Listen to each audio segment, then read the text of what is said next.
Imagine walking down a crowded city street, the noise of traffic and hurried footsteps filling your ears, when suddenly a sound cuts through all of it, a voice so raw, so honest, that it stops you dead in your tracks.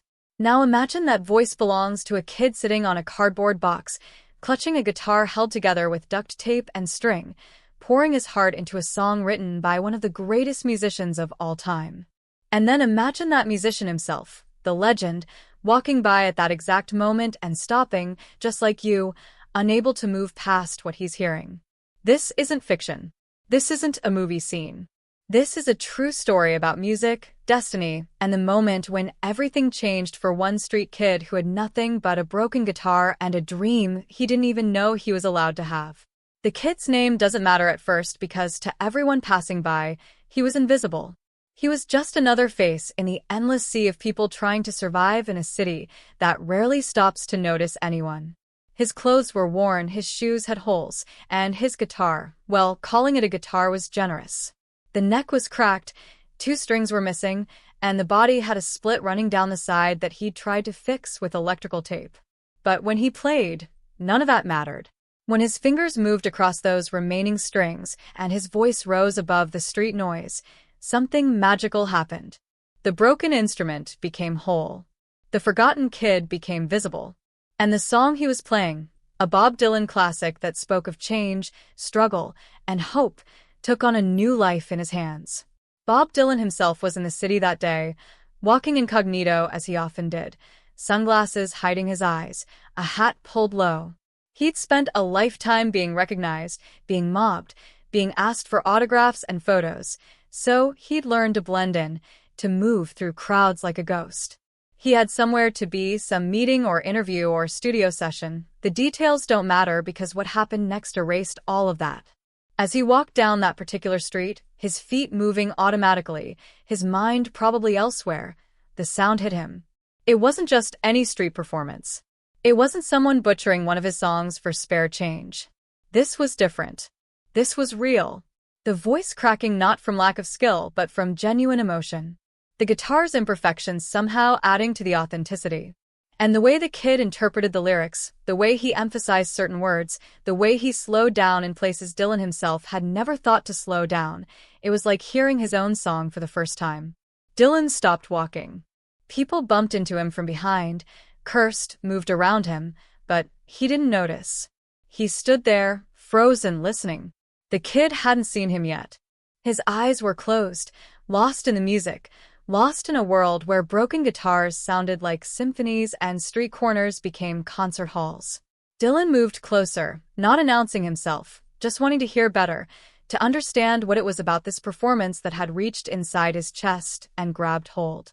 Other people were stopping too now, not because they recognized Dylan, but because when you see a legend mesmerized by a street performer, curiosity takes over. A small crowd began to form, but still the kid played on, oblivious. The song was Blowin' in the Wind, a track Dylan had written decades ago, a song that had become an anthem, a song that had been covered by thousands of artists, sung at protests and weddings and funerals, a song so embedded in culture that it was easy to forget how powerful the words actually were. But this kid, this nameless street performer with his broken guitar, was reminding everyone exactly how powerful those words were. How many roads must a man walk down before you call him a man? The question hung in the air, and looking at the kid, barely more than a teenager, his face showing signs of hard living, his hands calloused and scarred, the question took on new meaning. How many streets must he walk? How many nights must he sleep on concrete? How many times must he be ignored before anyone, sees him as human? Dylan felt something he hadn't felt in a long time. It wasn't pride at hearing his song performed well, though there was some of that. It wasn't nostalgia for the days when he was the one on street corners and in small clubs, though that was there too. It was something deeper, something that reminded him why he'd started making music in the first place. Music wasn't about fame or fortune or legacy. It was about connection. It was about taking the pain and hope and confusion of being alive and turning it into something that made others feel less alone. And this kid, with nothing to his name except a broken guitar and a voice that refused to stay silent, understood that in a way that most professional musicians had forgotten. When the song ended, there was silence. Not the awkward silence that sometimes follows street performances when people aren't sure if they should clap or just walk away, but the kind of silence that follows something profound, when applause feels almost disrespectful to the moment. The kid opened his eyes slowly, almost reluctantly returning from wherever the music had taken him.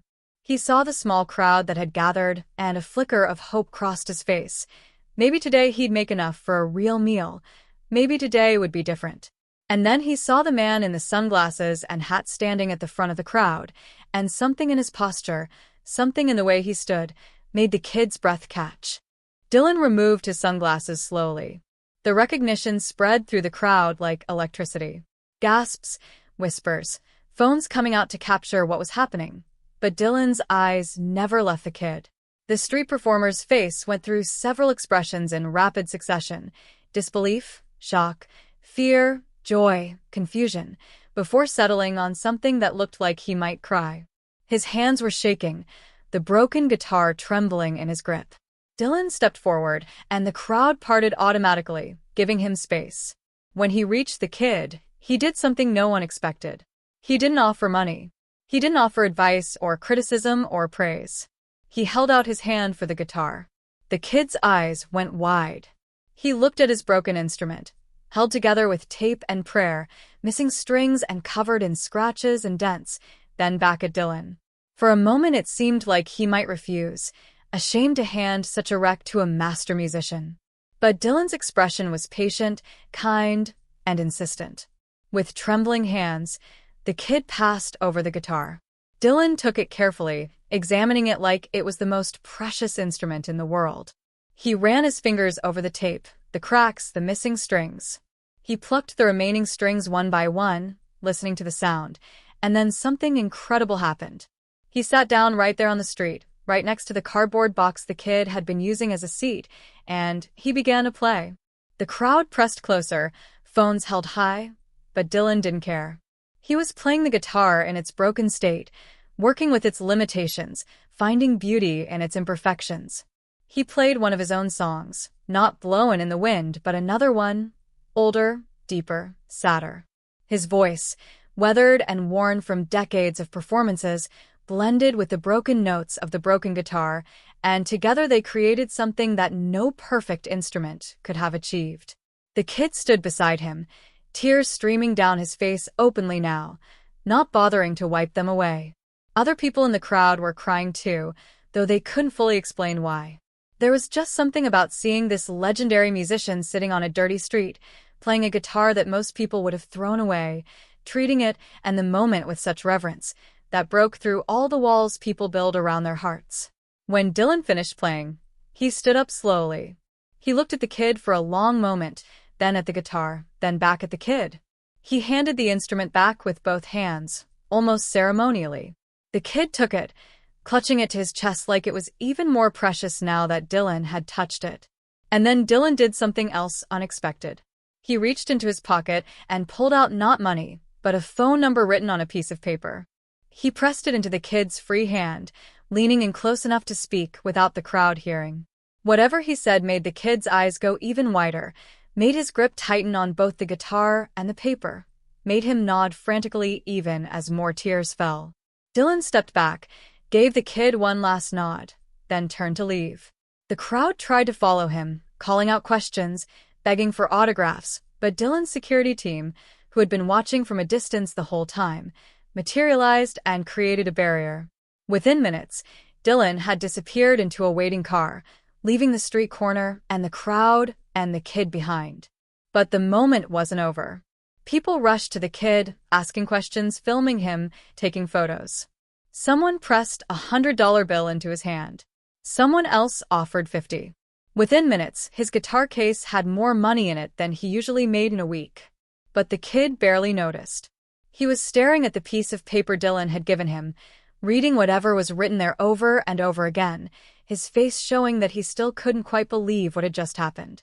The videos of the encounter went viral within hours.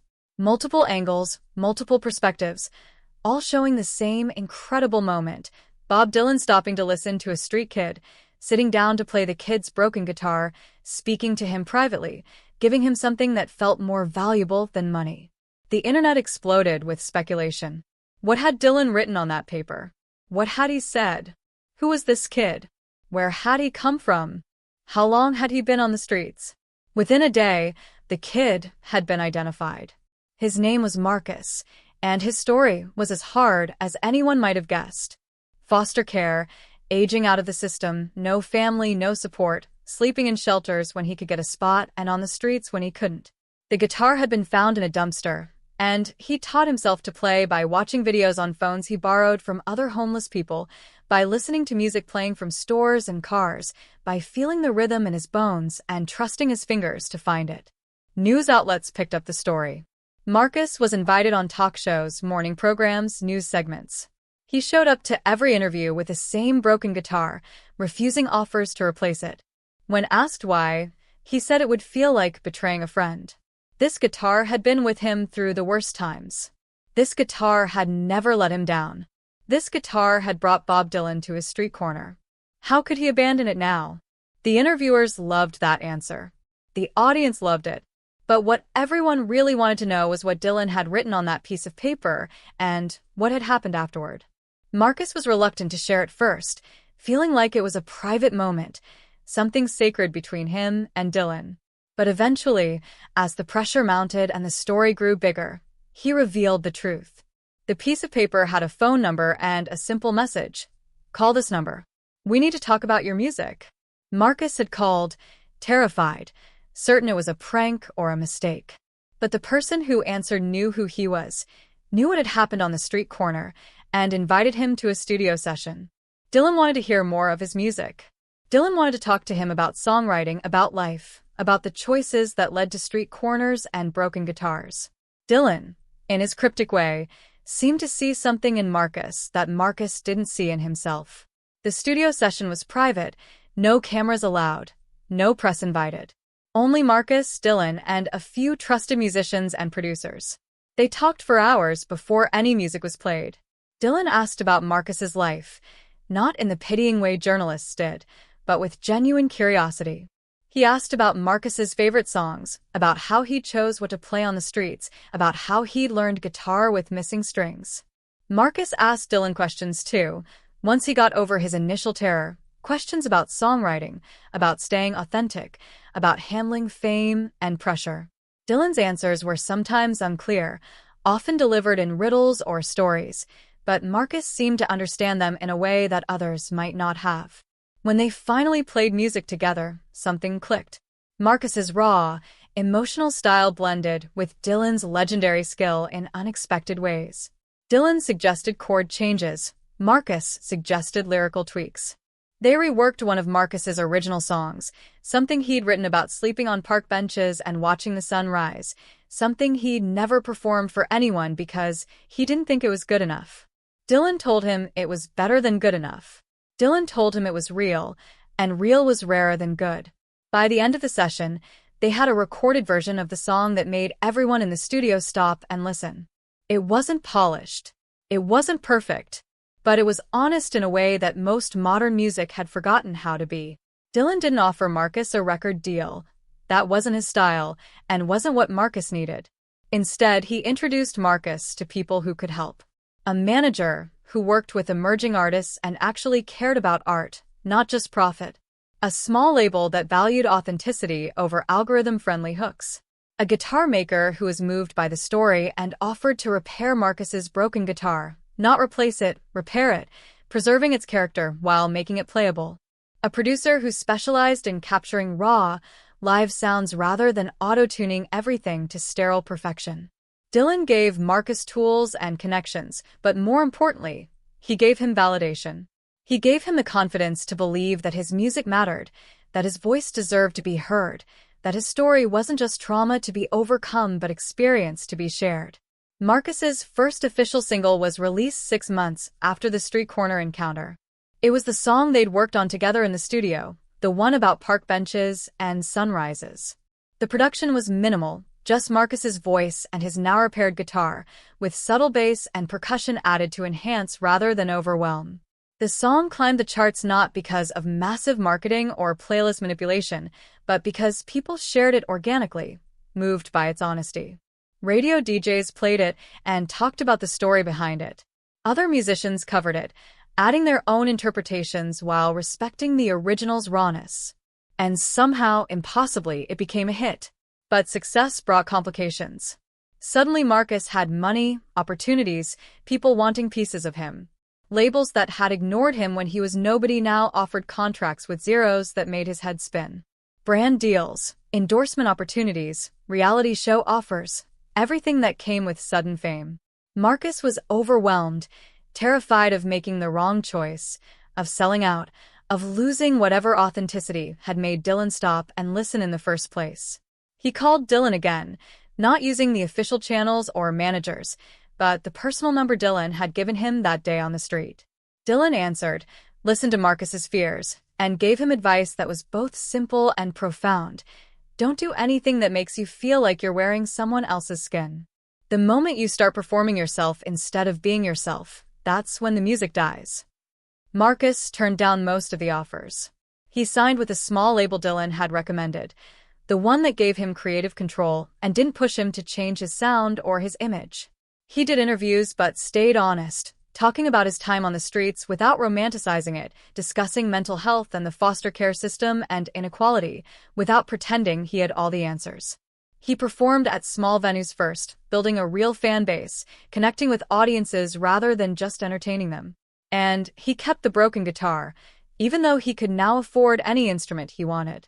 It had been professionally repaired by a master luthier who treated it like restoring a precious artifact, but it still bore the scars of its past, the tape marks, the crack lines, the history embedded in its wood. Marcus said it reminded him where he'd come from and why he made music. It kept him grounded when everything else felt surreal. Dylan and Marcus didn't become best friends or constant collaborators. Dylan valued privacy and solitude, and Marcus was building his own path. But they stayed in touch in their own way. Dylan would send cryptic text messages every few months, a line of poetry, a song recommendation, a question with no obvious answer. Marcus would respond with updates on his music, questions about life, gratitude that never felt adequate for what Dylan had given him. Sometimes they'd meet up when they were in the same city, grabbing coffee or walking through museums, talking about everything except music until music naturally came up anyway. Dylan attended one of Marcus's concerts unannounced, sitting in the back, leaving before the encore to avoid creating a distraction. Marcus spotted him anyway and nearly broke down mid-song, overwhelmed by the full-circle nature of it all, from Dylan stopping on a street corner to Dylan buying a ticket to his show. The documentary came about a year after the street corner incident.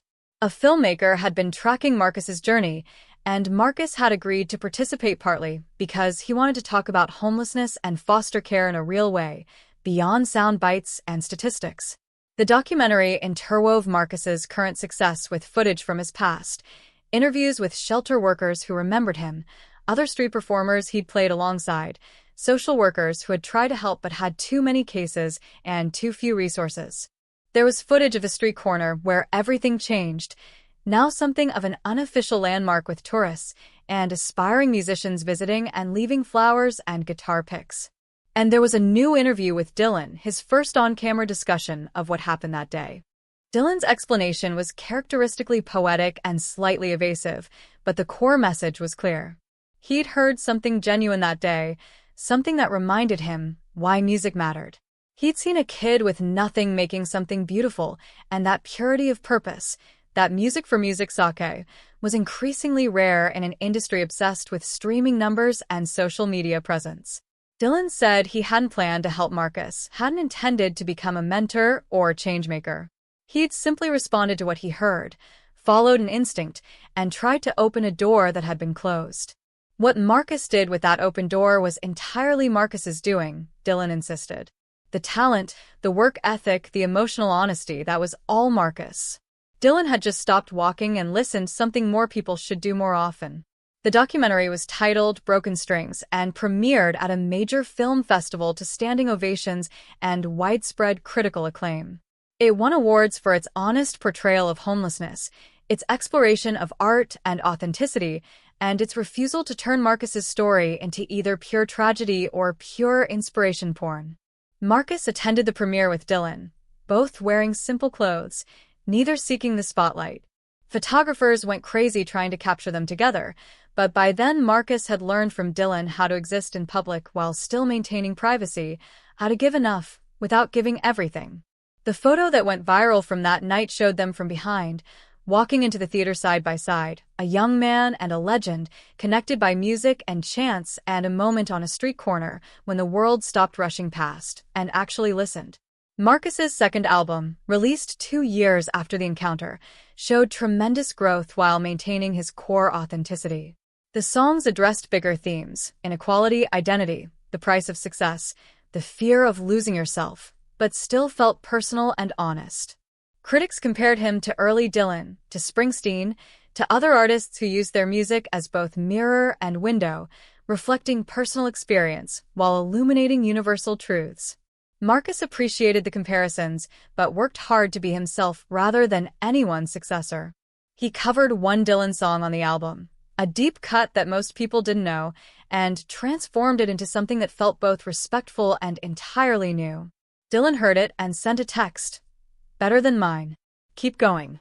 Marcus saved that text and sometimes looked at it when imposter syndrome hit, when he felt like a fraud or worried he'd never write anything good again. The broken guitar became legendary in its own right. Museums asked to display it, offering security and insurance and climate-controlled cases. Marcus always said no.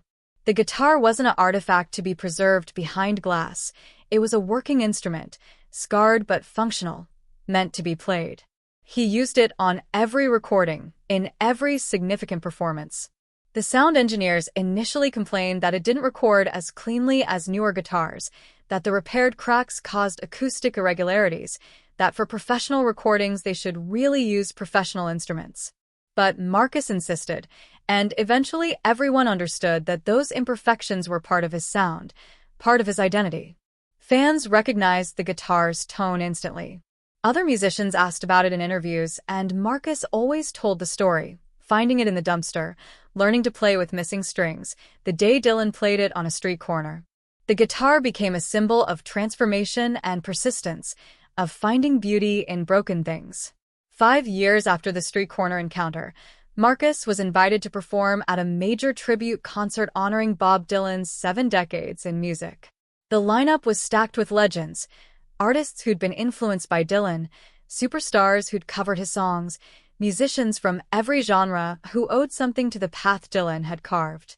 Marcus was the youngest artist on the bill, the least established, the one who didn't quite fit. Some industry people questioned his inclusion, suggesting he'd gotten the spot because of one viral moment rather than artistic merit. But the concert organizers insisted, and when Marcus took the stage with his broken guitar, the arena fell silent in a way it hadn't for any other performer that night. He played "Blowin" in the Wind, the same song he'd been playing on the street corner when Dylan stopped.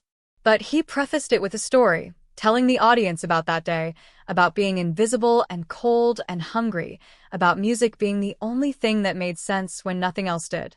He talked about Dylan stopping, listening, sitting down to play a broken guitar like it was a Stradivarius. He talked about how one moment of attention, one gesture of respect and recognition, had changed his entire life. And then he played, and the emotion in his voice was so raw that even the cynical music journalists covering the event found themselves moved. When he finished, the standing ovation lasted several minutes.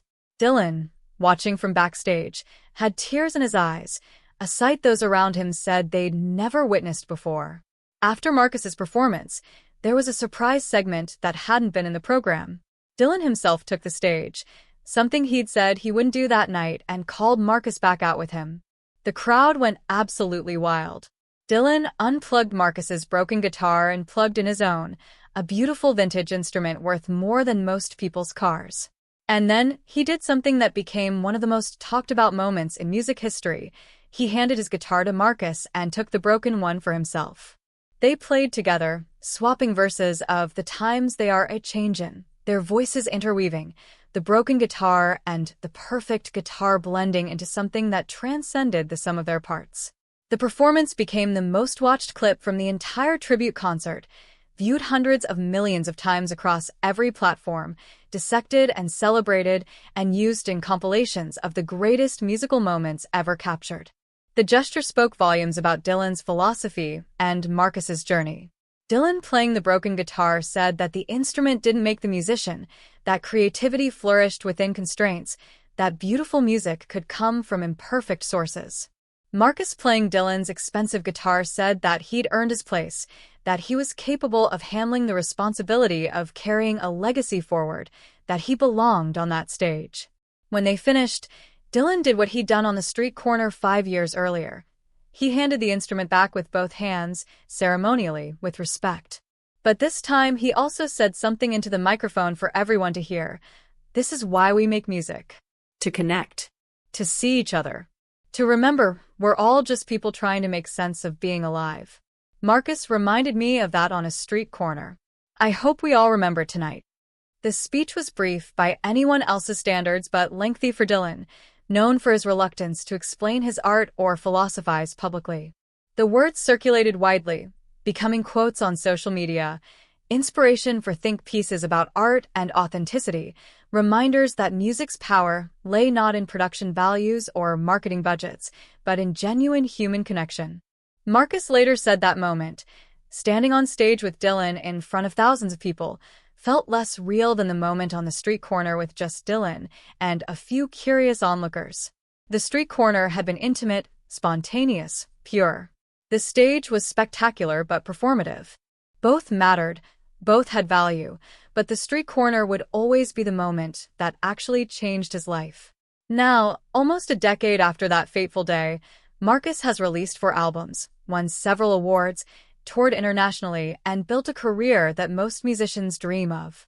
He's financially stable, critically respected, and commercially successful enough to sustain his art without compromising it. He's used his platform to advocate for homeless youth, funding music programs in shelters, donating instruments to kids who can't afford them, speaking publicly about foster care reform. He's collaborated with artists across genres, always bringing his emotional honesty and straightforward approach to projects that sometimes desperately need both. He's been offered acting roles, book deals, opportunities to expand beyond music, and he's accepted some while declining others, always checking in with his instinct about what feels right rather than what seems lucrative. The broken guitar still hangs in his home studio, retired now from performance, but present as a reminder. He's had other guitars since, instruments made by master craftsmen, vintage finds, gifts from fellow musicians. But that broken guitar, found in a dumpster and held together with tape, remains the most precious. Sometimes when he's struggling with writer's block or feeling disconnected from his purpose, he takes it down and plays it, not recording or practicing or performing, but just playing, feeling the familiar weight and the scars under his fingers, remembering who he was and why he started. The guitar has become mythical, with replicas and tributes, and even a limited edition signature model designed to look broken but actually engineered for perfect playability. Marcus donated all proceeds from those signature models to homeless youth programs, feeling weird about profiting from aestheticizing poverty, but finding peace in redirecting the money toward actually helping people. Dylan and Marcus still talk, though less frequently as time passes and their lives take different shapes.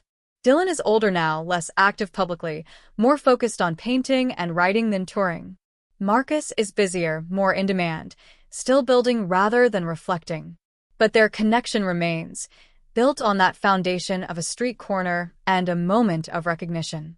When Marcus faces difficult decisions, he sometimes asks himself what Dylan might do, then usually realizes Dylan wouldn't give him a straight answer anyway, and he needs to figure it out himself. That, Marcus understands, was always part of Dylan's teaching, not providing answers, but modeling the process of asking better questions. The street corner where it all happened is changed. The city installed a small plaque marking it as the location of the encounter, something Marcus finds both touching and slightly embarrassing. Musicians regularly perform there now, hoping for their own viral moment, their own legendary musician stops to listen story. Marcus has returned a few times, standing anonymously in the crowd, listening to current street performers, sometimes dropping large tips, never identifying himself. He sees himself in their faces, the hope, the fear, the desperation masked as confidence, the hunger not for food but for recognition, for someone to stop and truly listen. Sometimes he wants to tell them it will be okay, that talent and persistence pay off, that miracles happen.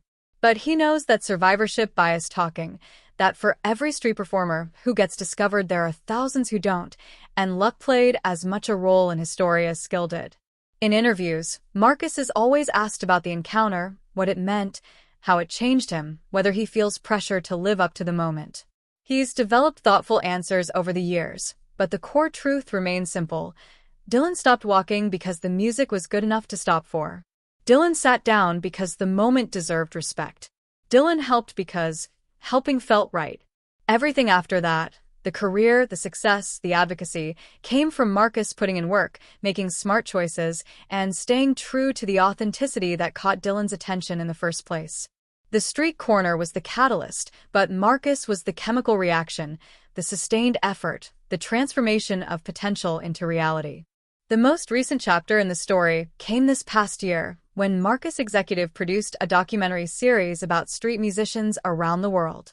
Camera crews went to cities across continents, filming performers in subways and parks and busy pedestrian areas, telling their stories, exploring why they chose street performance and what they hoped to achieve. Some were homeless like Marcus had been, using music as survival. Others were trained musicians who preferred the freedom and immediacy of street performance to the traditional music industry. Some were busking while building other careers, saving for studio time, using the streets as both practice and marketing. The series avoided the trap of either romanticizing or pitying street performers, instead presenting them as complex people making art in challenging circumstances, deserving of respect and attention. The final episode of the series returned to the street corner, bringing Marcus back to where it all started. He set up his broken guitar, sat on a cardboard box identical to the one from years ago, and played. A crowd gathered quickly, recognizing him, filming the moment, creating a scene. But Marcus kept playing, closing his eyes like he used to, letting the music transport him back to when this corner wasn't famous, when he was nobody, when music was everything he had and everything he needed. The camera captured his face, older now, more confident, but still showing that same emotional openness, that same willingness to be vulnerable through song. And then, in a moment that genuinely wasn't planned or staged, someone in the crowd began harmonizing with him. Then another voice joined, and another, until dozens of people were singing together, tourists and locals, young and old, creating spontaneous community through music the way humans have for thousands of years. After the song ended, and the crowd dispersed, and the cameras stopped rolling, Marcus sat alone on the corner for a while, just feeling the space, the memories, the gratitude. A young kid approached nervously, holding a beat-up guitar, asking for advice. Marcus recognized the look in the kid's eyes, hungry, desperate, hopeful, afraid. He asked the kid to play something, and the kid did, a raw, imperfect performance that showed promise buried under inexperience. Marcus listened all the way through, giving the kid the gift Dylan had given him, complete attention, genuine interest, respect. When the song ended, Marcus didn't offer money or connections or promises. He just said, "Keep playing. Don't stop. The right ears will find you if you're making something real." The kid nodded, eyes bright, and Marcus walked away knowing he'd passed along the wisdom that street corner had taught him. That's what the story is really about, Marcus realized during that return visit. It's not about a legendary musician discovering hidden talent. It's not about rags to riches transformation or the power of viral moments. It's about attention, recognition, respect, the basic human need to be seen and heard. Marcus had been invisible until Dylan stopped walking, stopped rushing past, stopped treating street performers as background noise to a busy life. That moment of being truly seen changed everything, not because Dylan had power to bestow success, but because being recognized as human, as worthy of attention, gave Marcus permission to believe in himself. The final shot of the documentary series shows the street corner empty at night, the plaque visible under a streetlight, the city quiet. The narrator, Marcus himself, says, Music is everywhere if you stop to listen. Talent is everywhere if you stop to look. People worthy of your attention are everywhere if you stop rushing past. The world changes when we stop walking and start seeing each other. That's what Dylan taught me on this corner. That's what I hope to teach others. Stop. Listen. See. The next voice that stops you in your tracks might change someone's entire life. It might change yours. The series won awards, sparked conversations, inspired initiatives to support street performers in cities worldwide. But more importantly, it made people stop and listen. Musicians reported increased tips and crowds. Some were offered opportunities. Others just felt more respected, more seen, more human. The ripples from that original street corner moment continued spreading, creating waves of attention and respect and recognition, proving that sometimes the most powerful thing you can do is simply stop walking and truly listen to what someone is trying to say. Marcus is working on his 5th album now, his most experimental yet, pushing boundaries while staying rooted in the emotional honesty that defines his work. He's older, more skilled, more confident, but he works hard to maintain the rawness that caught Dylan's ear. It would be easy to overproduce, to hide behind perfection, to let studio magic smooth away all the rough edges. But Marcus remembers that broken guitar, remembers that Dylan sat down and played it rather than offering to buy a better one, remembers that imperfection and authenticity are not flaws to be fixed but features to be celebrated. His new songs grapple with success and its discomforts, with survivor's guilt, with the responsibility of a platform, with staying grounded when everything around you is trying to make you float away. And somewhere, probably in a quiet room surrounded by paintings and notebooks and vintage guitars, Dylan occasionally thinks about that street corner, about the kid with the broken guitar, about the moment when he stopped walking and everything shifted. He doesn't talk about it much. That's not his style, but those close to him say it reminded him of his own early days, his own hunger, his own belief that music could change things. In a career filled with historic moments and legendary performances, that small act of stopping and listening and helping ranks among the most meaningful things he's done, not because it was public or celebrated, but because it was right, human, real. The story continues evolving, but its core remains unchanged. A street kid playing a broken guitar, music rising above city noise, a legend stopping to listen, and everything that came after. It's a story about recognition and respect, about art and authenticity, about the moments that change lives in ways no one can predict. It's a reminder that everyone has something to say, something to share, something that matters, if only someone will stop walking long enough to listen. And it's proof that sometimes the most legendary thing you can do isn't writing another hit song, or winning another award, or cementing your legacy. Sometimes the most legendary thing is recognizing greatness in someone else and helping them see it in themselves. That's what happened on that street corner years ago. A kid played music because he had nothing else. A legend stopped because the music demanded it. The world watched and learned. And somewhere, right now, another person with something to say is waiting for someone to stop walking and truly listen. Maybe that someone is you. Maybe today is the day you stop, you listen, you see someone fully, and the whole world shifts because of it. That's the legacy of the broken guitar and the street corner and the moment when Dylan stopped walking. That's the story that keeps unfolding, keeps mattering, keeps reminding us all to stop and listen to the music around us, because you never know when you'll hear something that changes everything.